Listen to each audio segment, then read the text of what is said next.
अनपढ़ राजा का एक नया फरमान आया है। अनपढ़ राजा महोदय, कृपा करके इसको आप कोरोना से मत कंपेयर कीजिए, डरवाइए मत देश को, इतना भयभीत मत करिए देश को। आप विपक्ष के ऊपर, आप तो पूरे देश को ही भयभीत कर रहे हैं। आपका काम ही है डराओ और राज करो। यह संकट तो आप लेके आए महोदय। आप गए थे खामेनेई को, जब वो जिंदा थे, उनसे मुलाकात की थी, ऊर्जा क्षेत्र में कई समझौते किए थे।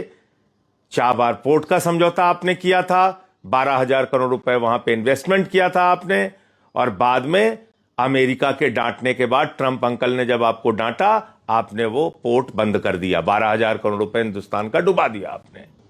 और यहां युद्ध के 2 दिन पहले इजराइल चले गए आप, एप्स्टीन फाइल्स पकड़े जाने के बाद।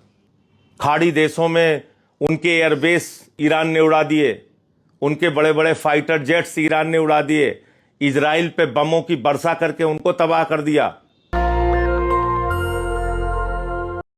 अनपढ़ राजा का एक नया फरमान आया है। आप जानते हैं अनपढ़ राजा को, हमेशा वो एक नया नया फरमान आपको देते हैं जब भी देश पर कोई संकट आया था। आपको याद होगा कोरोना जब आया था, उन्होंने कहा ताली बजाओ मेरे दोस्तों, थाली बजाओ मेरे दोस्तों, दिया जलाओ मेरे दोस्तों, कोरोना ठीक हो जाएगा। और इस मूर्खतापूर्ण योजना में पूरा देश उनके साथ खड़ा हो गया था।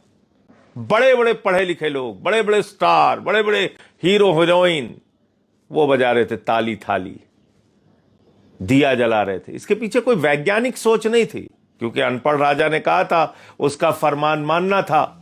गोदी मीडिया भी गुणगान गा रहा था, हम लोगों पे सवाल उठा रहा था, अरे भैया तुम्हें दवा चाहिए या ताली चाहिए, थाली चाहिए, दिया जलाना चाहिए, दवा ववा के चक्कर में मत पड़ो, कोई ऑक्सीजन गैस की जरूरत नहीं है तुमको, दिया जला के अपना कोरोना ठीक करो। यही गोदी मीडिया गुणगान कर रहा था। अभी अनपढ़ राजा ने एक फरमान दिया है, जब पूरा देश गैस सिलेंडर के लिए लाइनों में खड़ा हो गया, होटल बंद होने लगे, लोग त्राही त्राही करने लगे, मूर्छित होके लाइनों में गिरने लगे, तो अनपढ़ राजा ने कहा मेरे दोस्तों चिंता मत करना, जैसे कोरोना के संकट से हम लड़े थे, ऐसे ही हम इस संकट से भी लड़ लेंगे। आप समझ पा रहे हैं क्या कहा अनपढ़ राजा ने? कोरोना के संकट में शमशान में लाशें पटी हुई थी। कोरोना के संकट में 1 करोड़ से ज्यादा लोग इस देश के अंदर मारे गए थे। कोरोना के संकट में पूरा देश एक ऑक्सीजन सिलेंडर के लिए तरसता हुआ दिखा। तो मोदी जी, आप इस संकट को कोरोना के संकट से तुलना कर रहे हैं, और अभी सारे अंधभक्त और गोदी मीडिया भी कह रहे हैं कि प्रधानमंत्री ने कह दिया जैसे कोरोना से लड़े थे वैसे लड़ लेंगे। अरे ये संकट एक अलग तरह का संकट है। अनपढ़ राजा महोदय, कृपा करके इसको आप कोरोना से मत कंपेयर कीजिए, डरवाइए मत देश को, इतना भयभीत मत करिए देश को। आप विपक्ष के ऊपर, आप तो पूरे देश को ही भयभीत कर रहे हैं। आपका काम ही है डराओ और राज करो। इस देश की जनता को डराओ और राज करो, यही आपका तरीका है। अब आपने इस संकट को कोरोना से तुलना कर दी। यह संकट तो आप लेके आए महोदय।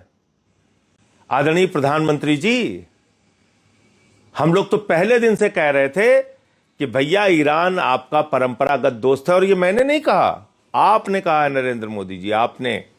वो वीडियो दिखाऊंगा आपके अंधभक्तों को भी, जिसमें आपने कहा था ईरान और भारत की दोस्ती इतिहास से भी ज्यादा पुरानी है। ये आपके बयान है। अनपढ़ राजा महोदय, आप गए थे खामेनेई को, जब वो जिंदा थे, उनसे मुलाकात की थी, ऊर्जा क्षेत्र में कई समझौते किए थे। चाबार पोर्ट का समझौता आपने किया था, 12,000 करोड़ रुपए वहां पे इन्वेस्टमेंट किया था आपने, और बाद में अमेरिका के डांटने के बाद, ट्रंप अंकल ने जब आपको डांटा, आपने वो पोर्ट बंद कर दिया, 12,000 करोड़ रुपए हिंदुस्तान का डुबा दिया आपने। आप एक दब्बू बन गए हो, पिछलग्गू बन गए हो। आपकी कोई न सोच है, न कोई विदेश नीति है। यह संकट आपने पैदा किया, क्योंकि देश की आम जनता को तो यह बात पता नहीं, आपको पता थी कि हार्मोज का समुद्री मार्ग, जिस मार्ग का 60-70% हिस्सा ईरान के कब्जे में है, ईरान में आता है, उसी रास्ते से हिंदुस्तान का 60% कच्चा तेल और 50% गैस आती थी।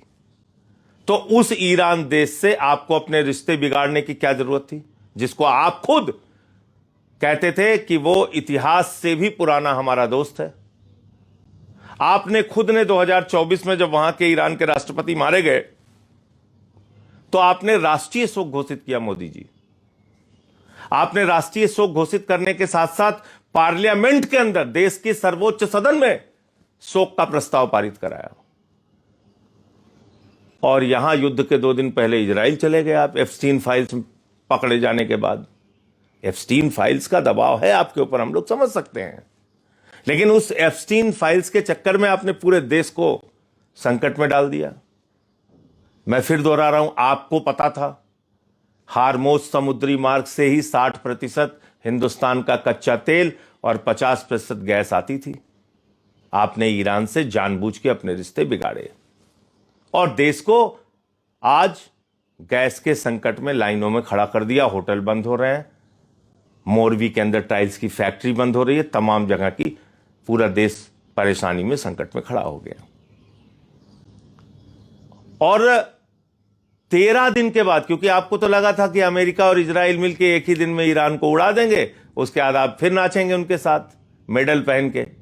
एक फर्जी मेडल जो आपको पहनाया था इजराइल वालों ने, इस देश की जनता को पता होना चाहिए वो पुरस्कार पहले था ही नहीं, मोदी जी के लिए वो पुरस्कार बनाया गया था, फर्जी मेडल वाला, और गले में डाल दिया। अब मोदी जी उछल के चले आए यहां पे, बोले युद्ध शुरू करो अंकल जी। ट्रंप अंकल ने और इजराइल ने युद्ध शुरू कर दिया।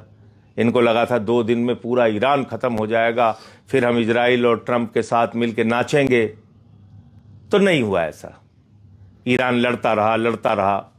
खामेनेई के मौत पे प्रधानमंत्री खामोश, 160 स्कूली बच्चियां मार दी गई, प्रधानमंत्री खामोश। 160 स्कूली बच्चियों के मारे जाने की निंदा खुद अमेरिका में हुई। दुनिया के 50 से अधिक देशों ने किया उसकी निंदा। 27 यूरोपियन देशों ने उसकी निंदा की, युद्ध की निंदा की, उसके खिलाफ बयान दिया। हमारा प्रधानमंत्री नहीं बोला। जब देश त्राही करने लगा तो पहला काम तो मोदी जी ने कहा अपने दोस्त अडानी से कि देख भाई, यही आपदा है और यही तेरे लिए अवसर है, गैस का दाम बढ़ा दे। उसने 3 गुना बढ़ा दिया।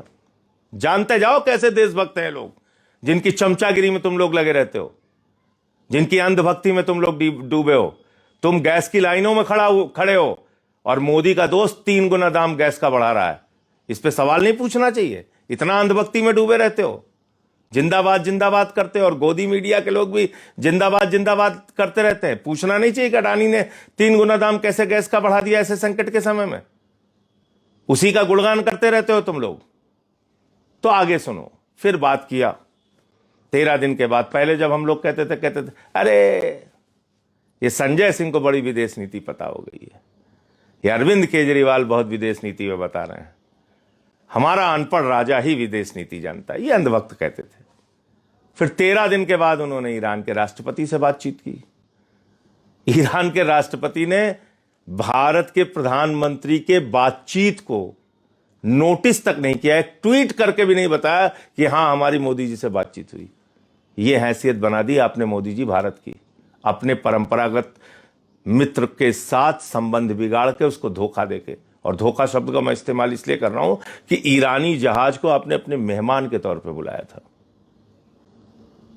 और वापस जाते हुए उस ईरानी जहाज को ट्रंप ने, अमेरिका ने उड़ा दिया। 100 से ज्यादा नौसैनिक ईरान के मारे गए। संवेदना के एक शब्द नहीं बोला आपने। आपके घर पे कोई आपका दोस्त, कोई आपका मेहमान आए और वापस जाते समय उसको गोली मार दी जाए, उसकी हत्या हो जाए, आप इतना तक नहीं पूछोगे कि भैया क्या हुआ, उनके मां बाप से मिलोगे नहीं? इसी प्रकार से जब ये नौसैनिक मारे गए, आप संवेदना के 2 शब्द ट्वीट नहीं कर पाए।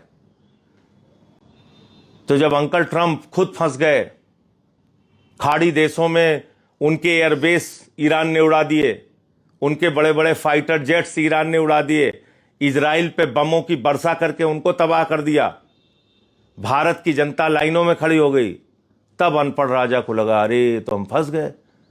हम तो सोच रहे थे ट्रंप बहुत ज्यादा शक्तिशाली है, वो तो सर्वशक्तिमान है, लेकिन वो तो खुद ही पीटा जा रहा है, तो हमारी क्या रक्षा करेगा?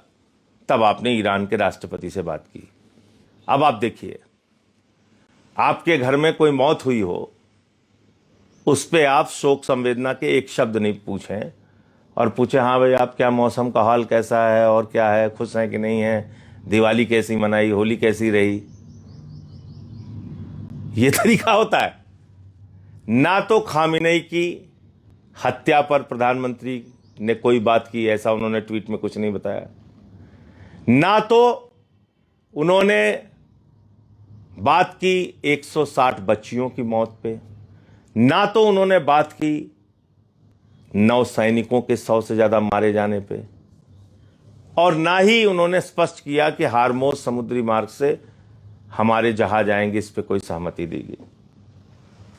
तो आपने एक रस्म अदायगी की देश को संकट में डाल के। अभी मुझे मालूम नहीं, मैं भी चाहता हूं कि ये देश संकट से उभरे और हार्मोज समुद्री मार्ग से हमारी आवाजाही शुरू हो। इस बीच तुम यहां युद्ध में फंसे हुए हो, गैस की लाइनों में खड़े हुए हो, और ट्रंप कह रहा हमें फायदा होता है। वो कह रहा हम भारत की जांच कराएंगे। वो कह रहा है हमने जो रूस से तेल खरीदने की परमिशन दी थी वो हमने वापस ले ली। तो इसलिए इस अनपढ़ राजा से जब तक देश को मुक्ति नहीं मिलेगी, जब तक ये व्यक्ति सत्ता से नहीं हटेगा, आप लोग इसी तरीके से परेशान होते रहोगे और उस परेशानी में ये ऊट पटांग आके बयान देते रहेंगे। आप लोग उसी का गुणगान करते रहना, ऐसे ही जीवन अपना चलाते रहना। ये हालत इन्होंने इस वक्त देश की कर दी है। आज आम आदमी पार्टी पूरे उत्तर प्रदेश में इस गैस के संकट के खिलाफ विरोध प्रदर्शन कर रही है। उनका साथ दीजिए, हमारी पार्टी के साथ खड़े होइए और सरकार के ऊपर दबाव बनाइए कि वो ईरान से तेल खरीदे, रूस से तेल खरीदे, जहां मर्जी से तेल खरीदे, अमेरिका की परमिशन के बगैर तेल खरीदे और भारत का तेल और गैस का संकट खत्म करे। क्योंकि सारे भाजपाई प्रवक्ता और गोदी मीडिया कह रहे हैं हमें तो कोई परमिशन की जरूरत है नहीं। कई बार तो गोदी मीडिया वाले खुद ही विदेश मंत्री, प्रधानमंत्री सब बन जाते हैं, कहते हैं हमें तो किसी से परमिशन की जरूरत नहीं है। तो परमिशन की जरूरत नहीं है तो सीधे ईरान से खरीदो। ईरान तो आपको सस्ता तेल देता था, रुपए में तेल देता था। अपना टैंकर तो नहीं उड़ाएगा ना ईरान, तो ईरान से तेल खरीदो, ईरान से गैस खरीदो। अभी प्रधानमंत्री जी निकलकर आपको जो कोरोना के समान संकट से निपटने का फार्मूला दे रहे हैं, इस पे थोड़ा बोलना और सोचना समझना शुरू कीजिए, वरना कोरोना जैसी स्थिति अगर हिंदुस्तान में आ गई तो गांव-गांव में क्या हालत होगी आप कल्पना कर सकते हैं। जय हिंद।